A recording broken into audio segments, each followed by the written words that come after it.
जय हिंद मेरे प्यारे बच्चों। आज आप लोगों के लिए लेकर के आ गए हैं क्लास 10वीं का समांतर श्रेणी, जो कि प्रश्नावली 5.1 में है। कौन सा चैप्टर लेकर आया है प्यारे बच्चों? प्रश्नावली 5.1। इसमें जो है समांतर श्रेणी है। क्या है बच्चे? समांतर श्रेणी। चलिए आप लोग बताइए कितने लोग पढ़ चुके हैं पहले समांतर श्रेणी? क्या है बच्चों? समांतर श्रेणी। समांतर श्रेणी चलिए आज आप लोगों को समझना है। तो समांतर श्रेणी का मतलब क्या होता है बच्चों? सबसे पहले देखिए यहाँ पे क्या है, समांतर।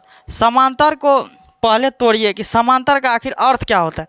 समांतर को जब तोड़िएगा तो इसका अर्थ निकल करके आता है समान प्लस अंतर। बताइए आप लोग, आता है कि नहीं मेरे प्यारे बच्चों?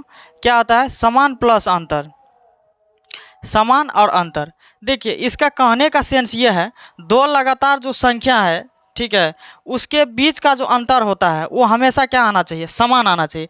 इसका देखिए सेंस ही दिया गया है समान प्लस अंतर, यानी कि ये जो संख्या जो है, यानी श्रेणी का मतलब, श्रेणी जानिए या श्रेणी एक ही चीज़ होता है। श्रेणी को क्या बोला जाता है? श्रेणी या श्रेणी समझिए।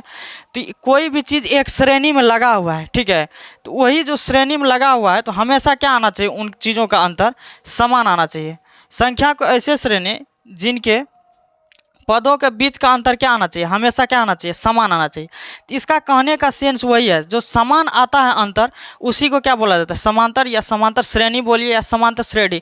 किसी भी चीज़ को जब आपको समान क्रम में लगाना होता है तो बीच का चीज़ क्या होता है? हमेशा समान रहता है। जैसे आप लोग देखिएगा शादी विवाह में या किसी भी फंक्शन में जो लाइट का व्यवस्था किया जाता है तो उनके बीच का अंतर देखिएगा हमेशा क्या रहता है? समान आता है। किसी भी बीच का दूरी क्या होता है? समान होता है। जैसे गेट पे जो लाइट लगा रहता है उनके बीच की दूरी का क्या रहता है? समान रहता है, और वो समान, उसका श्रेणी क्या रहता है? समान रहता है। तो ठीक उसी प्रकार से किसी भी चीज़ को जब हम लगाएंगे, ठीक है, और उसके बीच का अंतर क्या आना चाहिए? जैसे समान होना चाहिए। जिस तरह से अभी हम कोई श्रेणी एक ले लेते हैं, जैसे देख लीजिए 2 ले लिए, 4 ले लिए, 6 ले लिए, 8 ले लिए, इसी तरह से ये श्रेणी चलता रहा, ठीक है।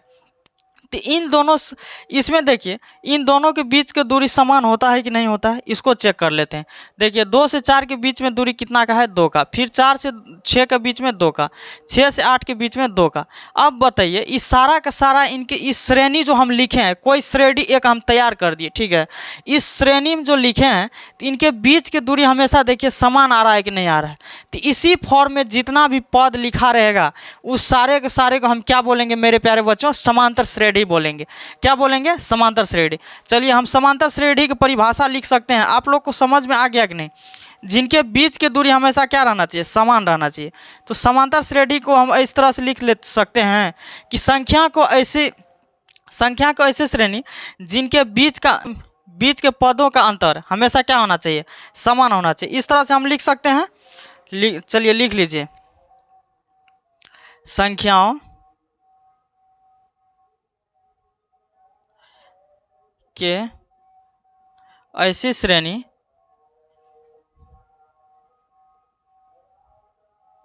जिनके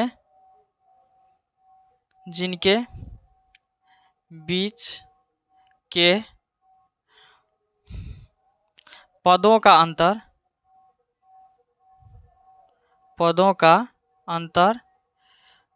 हमेशा समान हो। क्या हो बच्चों? पदों का अंतर हमेशा समान हो। संख्याओं को ऐसी श्रेणी जिनके बीच के पदों का अंतर हमेशा समान हो, समांतर श्रेणी कहलाता है। समांतर श्रेणी कहलाता है, या श्रेणी भी कह सकते हैं। देखिए क्या लिख दिए हैं, संख्या को ऐसे श्रेणी जिनके बीच के पदों का अंतर हमेशा क्या होना चाहिए बच्चों? समान होना चाहिए। अच्छा आप लोग पद भी समझ जाइएगा। सबसे पहले समांतर को समझिए। जिस तरह से हम इसको लिख सकते हैं, उदाहरण इस पे आप लोग बना सकते हैं। जिस तरह से हम यहाँ पे लिख सकते हैं 4, 6, 8, 10, देखिए डॉट डॉट, एक ठो ये दे दिए, ये इसका एग्जाम्पल है। दूसरा नंबर का एग्जाम्पल समझिए, 5 हो गया, 7 हो गया, 9 हो गया, 11 हो गया। इस तरह से ये चलता रहता है, ठीक है। तो ये इनके बीच का अंतर देखिए हमेशा समान है कि नहीं है। चलिए अब हम चेक कर लेते हैं क्या ये उदाहरण सही है कि नहीं। 4 से 6 के बीच में कितना का अंतर, 2 का। 6 से 8 के बीच में 2 का। 8 से 10 के बीच में 2 का। इन सभी के बीच में देखिए 2 का अंतर हमेशा आ रहा है कि नहीं। सब अंतर क्या है, हमेशा समान जा रहा है। मेन फोकस यहाँ पे समान पे करना है कि इनके बीच का जो अंतर आया हमेशा समान में जा रहा है कि नहीं। देखिए सब अंतर समान है। अब देखिए इस 5 और 7 के बीच में भी 2 का अंतर आ रहा है, फिर इसके बीच में भी 2 का अंतर आ रहा है, फिर इसके बीच में भी कितना का अंतर आ रहा है, 2 का अंतर आ रहा है। अब देखिए सारा का सारा जो अंतर आया है वो समान है कि नहीं बच्चों। जब समान आ गया तो समझ जाइएगा क्या, ये एक तरह से ये जो श्रेणी लगा हुआ है ये समांतर क्रम में लगा हुआ है। किस क्रम में लगा हुआ है, समांतर क्रम में लगा हुआ है। ठीक है, तो आप लोगों को समांतर श्रेणी का मतलब समझ में आ गया मेरे प्यारे बच्चों। कहने का सेंस ये है कि दो चीज़ों के बीच का दूरी बार बार जितना बार चाहे निकाल सके, जितना बार हम निकाल सकते हैं तब तक अंतर क्या आना चाहिए, समान आना चाहिए। और देखिए यहाँ तक निकाल सकते हैं बट इधर नहीं निकाल सकते, लेकिन डॉट लगा हुआ है तो मतलब क्या है, इसी तरह से ये क्रम चलेगा। क्या मतलब होता है, इसी तरह से ये क्रम चलेगा। जब इसी तरह से ये क्रम चलेगा तो हमेशा अंतर क्या आएगा, समान आएगा।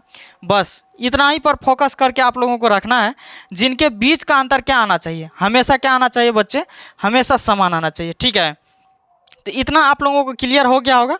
चलिए अब हम कुछ क्वेश्चन देते हैं जो क्या कहते हैं आप लोगों को चेक करना है क्या समांतर श्रेणी सच में जो है यहाँ पे समान क्रम में लिखा हुआ है या समांतर श्रेणी के रूप में है कि नहीं है। चलिए आप लोगों को एक क्वेश्चन दे देते हैं। ठीक है, इनमें से एक नंबर का क्वेश्चन है, कौन समांतर श्रेणी है, समांतर श्रेणी है। ठीक है, चलिए ए नंबर का आप लोगों का ऑप्शन है बच्चे 2, 8, 14, 20 डॉट डॉट। ठीक है, बी नंबर का है 10 है, 8 है, 6 है, 12 है डॉट डॉट। सी नंबर का है 5 हो गया, 7 हो गया, 9 हो गया, 13 हो गया। डी नंबर का है इनमें से कोई नहीं, इनमें से कोई नहीं। अच्छा बताइए आप लोग, इसका जब हमको देगा समांतर श्रेणी चेक करने के लिए तो आप कैसे चेक करके बता सकते हैं कि इसमें ये समांतर श्रेणी में है कि नहीं है। चलिए आप लोग इसमें ABCD आप लोगों को ऑप्शन है 4 गो, इसमें से बताइए कौन समांतर श्रेणी में है या नहीं है। चलिए तो इनमें से कोई नहीं है या 3 गो डेटा आप लोगों को दिए हैं ये होगा। चलिए उल्टा ही चेक कर ले, इधर से चेक कर लेते हैं। चलिए 8 2 में 6 जोड़ेंगे तो 8 होगा, 6 2 8, फिर 814, फिर 1420, यानी कि ए नंबर का सही है। चलिए बी में देखिए, ये तो -2 का अंतर आया, ये भी -2 का, ये लेकिन +6 हो गया तो ये गलत हो गया। सी नंबर में देखिए +2 का 9 4 13 +4 हो गया, ये भी गलत हो गया। इनमें से कोई नहीं तो ये तो गलती होगा। तो ऑप्शन नंबर कौन सही आ गया, 2। तो इनमें से समांतर श्रेणी कौन है ये आप लोगों को समझ में आ गया कि नहीं आ गया। चलिए और देखिए समांतर श्रेणी का जो है ये अंतर आप लोग बार बार चेक कर ले रहे हैं। ठीक है, यहाँ पे भी चेक कर लिए आप लोग, वहाँ पे भी चेक कर लिए। चलिए अगला हम देते हैं, अगला क्वेश्चन देते हैं। ठीक है, चलिए ए नंबर में दे देते हैं 12 है, 14 है, 16 है, 18 है। ठीक है, बी नंबर में दे देते हैं -6। ठीक है, 6 दे देते हैं, 8 दे देते हैं, नहीं उल्टा करके चलिए 6 दे देते हैं, 4 दे देते हैं, 2 दे देते हैं। ठीक है, 0 दे देते हैं डॉट डॉट। सी नंबर में चलिए 12 12 12 12 डॉट डॉट है। चलिए इसमें आप लोग बताइए कि इसमें कितना का अंतर है। सब आप लोग एक्टिव होकर के बताइए कि इसमें कितना का अंतर आ रहा है। देखिए जब इसको आप चेक कीजिएगा तो +2 +2 +2 जा रहा है। इसमें जब कीजिएगा तो 6 में से 4 गया, -2, इसमें भी -2, इसमें भी -2। इसमें चेक कीजिए 0, इसमें 0, इसमें 0। तो इसमें देखिए सारा का सारा प्लस में आ रहा है ए नंबर में, सारा का सारा बी नंबर में माइनस का आ रहा है, सी नंबर में जीरो आ रहा है। चलिए ये दो वाला यानी कि ये धनात्मक में आ रहा है बच्चों, क्या चीज़ में आ रहा है, धनात्मक में आ रहा है। ये देखिए ऋणात्मक वाला ऋणात्मक में आ रहा है, और देखिए ये शून्य किस में आ रहा है, शून्य में अभी आ रहा है। तो अच्छा बताइए, इसमें हम एक चीज़ का अंदाज़ा लगा लिए हैं, बताएं कौन चीज़ का, कि ये समांतर श्रेणी ना कभी कभी ससुरा धनात्मक में हो जाता है, कभी कभी ऋणात्मक भी हो जाता है, कभी कभी शून्य भी आ जाता है। तो मतलब कहने का है ये सब कुछ आ जाता है, मतलब धनात्मक में भी रह सकता है, कभी ऋणात्मक में भी रह सकता है, कभी शून्य में भी आ सकता है। तो इसीलिए आप लोगों को कभी घबराना नहीं है, ये सब रंग में रंग गया है बच्चों। चलिए तो इसको लिख सकते हैं कि समांतर श्रेणी, समांतर श्रेणी धनात्मक कोमा ऋणात्मक तथा शून्य के अंतर में हो सकता है, हो सकता है। कहने का मतलब है समांतर श्रेणी कभी कभी ना धनात्मक भी हो सकता है, ऋणात्मक भी हो सकता है, शून्य भी हो सकता है। मतलब इसका अंतर कभी कभी धनात्मक भी हो सकता है, ऋणात्मक भी हो सकता है, शून्य भी हो सकता है। इस दूसरा अंतर क्या है ये किसी को समझ में नहीं आता होगा आप लोगों को। तो ये सारा का सारा आप लोग खेल समझ गए। समांतर श्रेणी धनात्मक में भी अंतर आ सकता है, ऋणात्मक में भी आ सकता है, शून्य में भी आ सकता है। तो ये अंतर कौन चीज़ है सोच रहा, सब कुछ तो आप लोग समझ गए हैं, बट ये अंतर जो आ रहा है जिस तरह से यहाँ पे 12, 14, 16, 18 में आया है, ठीक है, ये जो 18 तक में यहाँ पे आया है, ये दो दो जो आ रहा है ये अंतर, इस अंतर को हम, ये अंतर कहाँ ये यूज होने वाला है आप लोग को, तो ये चीज़ समझ में अभी कितना देर से चल रहा होगा कि सर ये अंतर क्या है, अंतर क्या है। चलिए तो इस अंतर को बोला जाता है सार्व अंतर। क्या बोला जाता है, सार्व अंतर, सार्व अंतर। इंग्लिश में इसको कॉमन डिफरेंस बोला जाता है। क्या बोला जाता है बच्चों, कॉमन डिफरेंस। ये जो अंतर है ना, ये अंतर, इसको बोला जाता है सार्व अंतर। क्या बोला जाता है, सार्व अंतर। तो इसको कॉमन डिफरेंस यानी कि शॉर्टकट में इसको डी बोला जाता है। क्या बोला जाता है, डी बोला जाता है। शॉर्टकट में इसको क्या बोला जाता है, डी बोला जाता है। चलिए एक चीज़ आप लोगों को क्लियर हुआ कि ये अंतर वाला बार बार जो मामला आ रहा था इसको हम क्या बोलते हैं, सार्व अंतर बोला जाता है। क्या बोला जाता है, सार्व अंतर। अच्छा आप देखिए कोनो है एक जगह पे, यहाँ पे देखिए 12 है, 14 है, 16 है, 18 है, डॉट डॉट करके ऐसे ऐसे करके मान लीजिए 108 दे दिए। यहाँ पे लास्ट में क्या दे दिए, 108 लास्ट हो गया, इसके बाद पद तद नहीं है, लास्ट में हम 108 दे दिए। तो ये कौन सा पद हो गया, ये अंत में हुआ, तो यानी कि इसको हम क्या बोल सकते हैं, अंतिम पद। क्या बोल सकते हैं, अंतिम पद। क्या बोल सकते हैं, अंतिम पद। यानी कि ये जो लास्ट में है ना, इसके बाद कोई पद नहीं है, ये लास्ट हो गया। अंतिम पद का मतलब होता है ए एन। क्या होता है, ए एन। अब बोलिएगा कि सर ये ए एन, एन और कहाँ से आ गया है, चलिए हम देखते हैं एन और कहाँ से आ गया है। तो एन जो होता है वो पद की संख्या है। एन का मतलब क्या होता है, पद की संख्या, कि क्या नंबर पे पद है। ये देखिए ये 12 जो है ना, ये पहला नंबर का पद है, 1 नंबर पे 12 है। ये 14 जो है ना, ये 2 नंबर पे है। ये 16 जो है 3 नंबर पे है। तो यानी कि 51वां नंबर का पद है जी, पहला नंबर का पद है। ये पहला पद कितना है, 12। तो यही पद की जो संख्या व्यक्त करते हैं उसको एन बोला जाता है। किस, क्या बोला जाता है, पद की संख्या का मतलब क्या बोला जाता है, एन बोला जाता है। पद की संख्या का मतलब क्या होता है, एन होता है। यानी कि पहला पद है, जिस तरह से देखिए पहला पद क्या है, 12 है, दूसरा पद क्या है, 14 है। तो ये पद की संख्या को व्यक्त कर रहा है, उसको बोला जाता है एन। यानी कि 51वां नंबर का पद होगा 108। तो ये निकालेंगे तब पता चलेगा। इसीलिए पद की जो संख्या व्यक्त करता है वो होता है एन। क्या बोला जाता है, एन। तो इसमें आप लोगों को कोई दिक्कत, देखिए तो पहला पद इसमें देखिए, ये हालांकि पहला पद हमको पहले लिखना चाहिए था लेकिन यहीं पे लिख देते। चलिए पहला पद कितना है, पहला पद 12, कितना है, 12 है। यानी कि एन जो है पद की संख्या है। कौन चीज़ का बच्चों संख्या है, पद के। तो ये ए व्यक्त करेंगे, ए हर में लगेगा, जैसे सब में लगेगा। A1 12 है, A2 14 है। ये पद मतलब जो है ना क्या नंबर पे है ये चीज़ व्यक्त करता है। तो ए एन, अरे ए एन का मतलब यानी कि पहला पद है। तो A1 कितना दे दिया है, 12, A2 कितना दे दिया है, 14। तो ये 2 और ये 1 जो है ये पद की संख्या को व्यक्त कर रहा है। क्या व्यक्त कर रहा है, पद की संख्या का, ठीक है। तो इसमें कॉमन डिफरेंस कैसे निकलता है आप लोगों को पता चल गया। सार्वंतर यानी कि दूसरा में से पहला को घटाया जाता है हमेशा, बैकअप से मतलब अगला में से क्या किया जाता है, पिछला को घटा दिया जाता है। ठीक है, इस तरह से हम लोगों के पास क्या निकल जाता है, सार्वंतर। अंतिम पद आप लोगों को पता हो गया कि लास्ट वाला पद को अंतिम पद बोला जाता है।